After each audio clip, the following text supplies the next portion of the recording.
আসসালামু আলাইকুম। আমন্ত্রণ জানাচ্ছি বন্ধুরা সবাইকে একটি নতুন ভিডিও দেখার জন্য।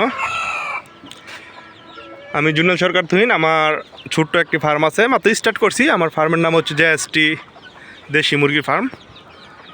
দেশি মানে দেশি, নো ক্রস। তো আপনারা সকলে অবগত আছেন যে চারিদিকের আবহাওয়া খুবই খারাপ বর্তমানে। এরই মাঝে মুরগিগুলোকে একটু শান্তি দেওয়ার চেষ্টা করতেছি। সেটা কীভাবে কী করতেছি বিস্তারিত আপনাদের সাথে শেয়ার করার জন্য চলে আসলাম। তো মূলত বেশ কিছুদিন ধরেই হয়, প্রচুর পরিমাণ তাপমাত্রা অনেক বেশি। আমি মূলত কীভাবে ঠান্ডা রাখতেছি আপনাদের একটু দেখাই। আসলে এটা তো ভিডিওতে আর বলে বোঝানো সম্ভব না। আমি বুঝতেছি, ছাদে আসছি, আমার ছাদ প্রচুর প্রচুর ঠান্ডা হয়ে রয়েছে আলহামদুলিল্লাহ। আচ্ছা, আরও কিছু কাজ করবো এর মধ্যে বাকি রয়েছে। তো যেভাবে আমি সাইড দিয়া কাঁথা টাইপের একটা দিচ্ছি, এখানে মূলত দিব হচ্ছে গিয়ে ছালার চট। হ্যাঁ, ওইটা দেওয়া পসিবল হয় নাই, পাই নাই। আর এই যে এখানে একটা সালার চট দিচ্ছি মুরগির উপরে, এই যে। তো মূলত এটা ভিজিয়ে দিচ্ছি, এটা হচ্ছে উপরে। হ্যাঁ, তো এই যে এইভাবে।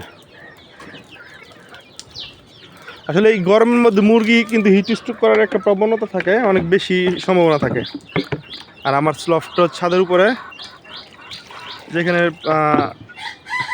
হিট স্ট্রোক করার সম্ভাবনা অনেক বেশি থাকে। তারপরে যদি কয়েকটা ছোটোখাটো 3-4টা কাজ করতে পারেন, তাহলে সেখান থেকে মুক্তি পাওয়াটা খুবই সিম্পল।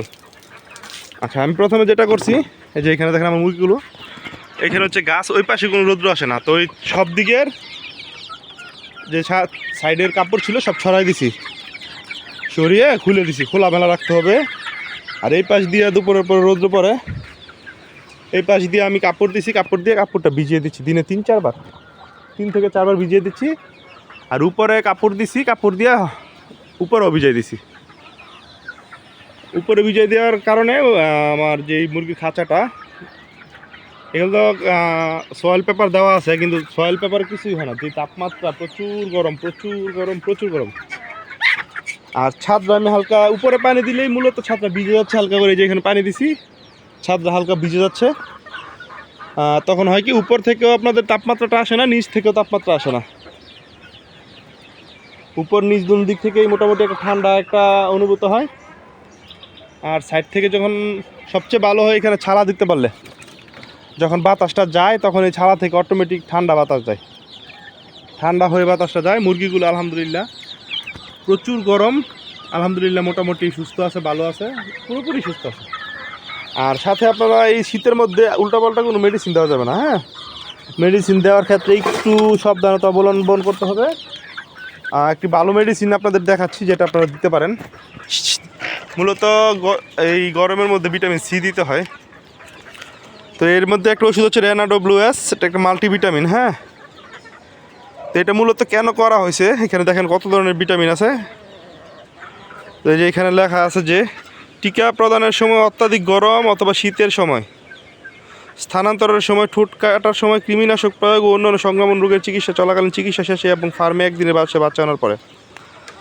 আর এই ওষুধটা প্রয়োগ মাত্রা এখানে লেখা আছে 1 গ্রাম 5-10 লিটারে। তো আমার 6.5 লিটার পানি লাগে, আমি 1 গ্রাম দিচ্ছি 6.5 লিটারে।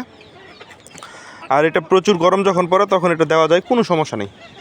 আর সব ভিটামিন আসলে গরমের সময় দেওয়া যায় না, গরমের সময় সব ধরনের ভিটামিন দেওয়াটা উচিত না।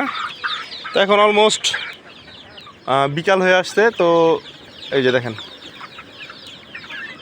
আলহামদুলিল্লাহ মুরগির বাচ্চাগুলো অনেক সুস্থ আছে। এই যে এটা হচ্ছে গিয়ে 8-10 দিনের বাচ্চাগুলো আমার এখানে 90 পিস বাচ্চা ছিল, 40 পিস সেল করে দিয়েছি, 50 পিস আছে, আর সেল করবো না এখন।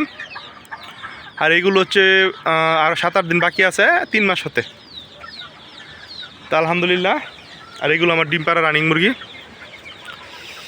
তো আবার আরেকটা কাজও আমি আজকে করছি, যেটা হচ্ছে মুরগির শরীরে হালকা পানি ছিটিয়ে দিছি, স্প্রে করে দিছি আর কি।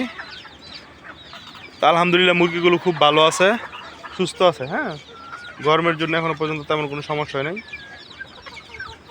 তো আপনারা এইভাবে ট্রিটমেন্ট করতে পারেন। আসলে ট্রিটমেন্ট করলে মুরগিগুলো সুস্থ থাকবে, ভালো থাকবে আশা করা যায়।